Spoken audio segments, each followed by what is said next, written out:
A vast nuclear submarine powers through the icy waters of the Arctic. This is Kursk, the billion-dollar pride of the Russian fleet. Suddenly, an explosion tears through the front of the sub. Seconds later, another massive blast rips through the boat. Catastrophic flooding sends her to the sea floor. But how could this have happened? Kursk is supposed to be unsinkable. Now we reveal what really took a state-of-the-art nuclear submarine to the bottom of the Barents Sea. Disasters don't just happen. They're a chain of critical events. Unravel the clues and count down those final seconds from disaster.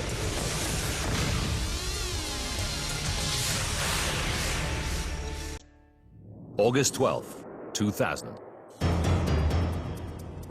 5 minutes and 30 seconds to disaster. Kursk prepares to launch a practice torpedo at Peter the Great. As the commander maneuvers Kursk, in the front of the sub, the torpedo is leaking HTP into the launch tube, and a puddle of HTP forms. The torpedo crew open the tube to clean the electrical connection. 135 seconds to disaster. The liquid contacts a patch of rust and instantly expands 5,000 times in volume. The pressure spike shatters the torpedo casing and splits the kerosene tank. Superheated steam ignites the kerosene, which burns the free oxygen, and a fireball fills the torpedo room, killing the men instantly. The blast wave bursts through the ventilation pipe into the command center. As seawater jets in through the launch tube, Kursk begins a gentle dive.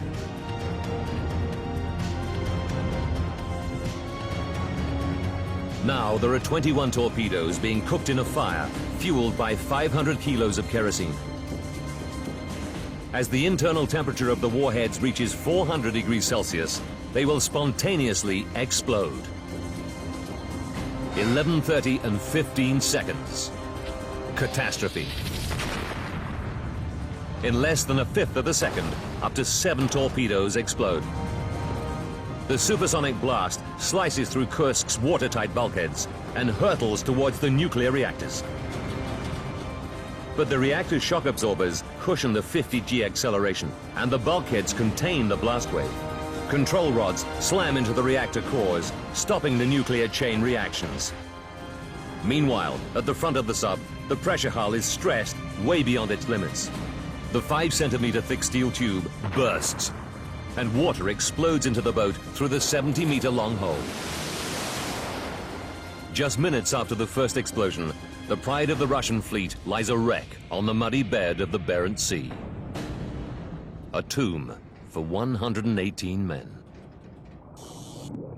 With the recovery of the bodies, pathologists conclude that for most of the sailors, the end was swift.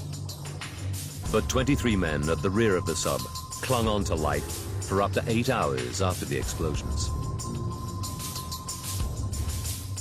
Igor Kurdin uses a lifetime's experience to create the full horrific account of their struggle for survival. The men are only 108 meters below the surface, and they've been trained to ascend from this depth in their escape suits, one by one through the hatch. But it's dangerous. If no one spots them when they reach the surface, they'll freeze to death. To go up into the open sea. They'd be carried out into the open ocean, get frozen and get lost without trace. They were waiting for one ship to be above the submarine. The sailors have plenty of food and water, and there's enough air in the compartment to last for several days if they're careful.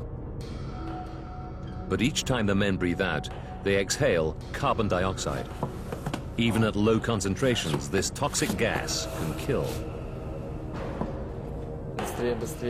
To counteract this threat, the sub is fitted with air scrubbers, chemical plates designed to strip the CO2 out of the air. In the thickening atmosphere, the sailors hang the scrubbers from the pipes. The men are hanging up another cartridge, but in the darkness and the cold, they're becoming clumsy. The cartridge falls into the oily water. The chemical reaction starts a fire. This sucks oxygen out of the air, leaving the men to breathe in carbon monoxide from the flames. Death follows quickly. You know, on one hand, I'm proud of Mitya, because in such terrible circumstances, Mitya was able to pull himself together and not lose control over himself and others. But on the other hand, I think this kind of death is a hellish death. I think if it's time to die, let the death be instant.